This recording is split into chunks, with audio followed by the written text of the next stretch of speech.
So I hear John and Hank like to vlog like this, and I've never had a chance to try it out.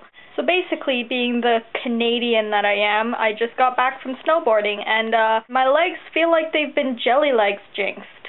Today we're supposed to do a book review. I don't have a lot of unique or amazing books I've read because I've been reading a lot lately. Can I review a trilogy? Can I do that? I think I'm gonna go do that. The trilogy I'm deciding to review is...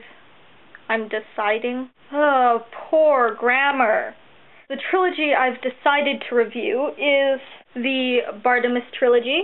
It is a children's book. I've recently discovered, now that you guys have gotten me thinking about books, that I really do prefer children's books. It's actually fairly well written and it's interesting, and I like it.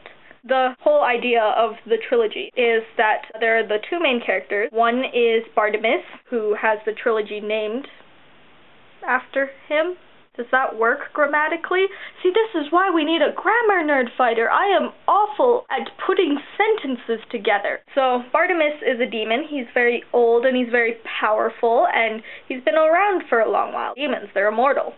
That's generally the accepted idea. He's very funny, actually. He has very dry humor, and we get to read from his perspective for half of the novel. The other half is Nathaniel's point of view, and Nathaniel is an apprenticed magician, and in this universe, magicians don't really have their own magic.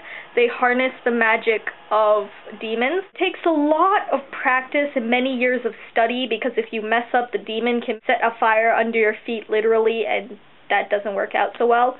The whole story is about Nathaniel, really. You get to learn a lot about this kid who has had a pretty tough life. When you're a magician's apprentice, you're taken away from your parents, and you don't even get to use your real name anymore, because that's apparently the most powerful thing. If a demon knows your name, none of the spells work anymore. It's a really fascinating trilogy because of the one main character, Nathaniel. In the first book, he doesn't have a lot of power. At the end of this book, though, he becomes powerful and successful through things I'm not gonna mention because I don't want to spoil it. In the second book, however, he gets annoying.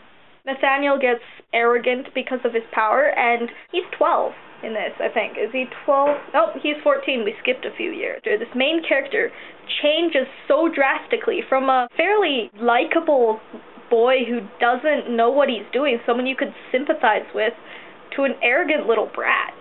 And as much as he becomes annoying and awful, you still want to find out what happens to him, because you remember what he was like in the first book. What I like about this trilogy is how the characters change so much, but it doesn't feel forced at all. It seems very natural, and everything's tied together really well. It seems almost human. Well, it does seem human, because that's kind of the point of writing a character. So you get really attached to them.